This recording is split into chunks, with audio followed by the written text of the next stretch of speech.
aad ugu faraxsanahay ruuxantii xafladan quruxda badan leh in loo soo qaban qaabiyo walaasheen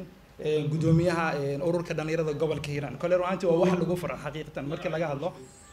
xaqiiqatan markii waa arin aad loogu farxo oo aad aan soo dhaweynayna kale adaan nahay dhalinyarada gobolka Hiiraan iyo guud ahaan dhalinyarada Soomaaliyeed adaan ku hadalno waxaan aad u soo dhaweynaynaa gabadhan Muna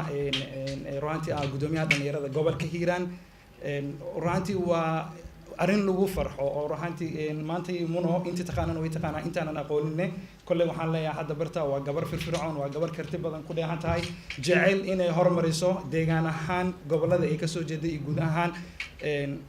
geyga Soomaaliya ruuxantii aniga aad aan u soo dhaweynaya adikan waxaan jeclaan lahaa sida farxadda leh sharafta leh nagala soo qayb gasheen inaad soo dhaweysaan gacmo furnaad ku soo dhaweysaan hal marna waxaan idin ka socodsan lahaa inaad hal mar u sacbisaan gudoomiyaha ururka annagana waxaan diyaar u nahay ururka dhalinyarada gobolka Hiiraan inaan kala qayb qaadano dhinac walba ha ahaato dhinaca waxbarashada horumarinta dhalinyarada iyo inaan kala qayb qaadano in daraasaad lagu sameeyo gobolada dhexe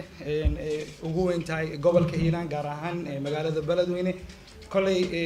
waxaan jeclahay ururka partner badan inuu leeyahay iyo ururo badan inuu la shaqeeyo iyadana waa mid aad u wanaagsan laguna farxo oo mid aad loo soo dhaweeyo marka hadalkana ma ku soo dheeraanayo waa la iga dambeyn doonaa waxaan leeyahay aad ayaad u maasantiin ka soo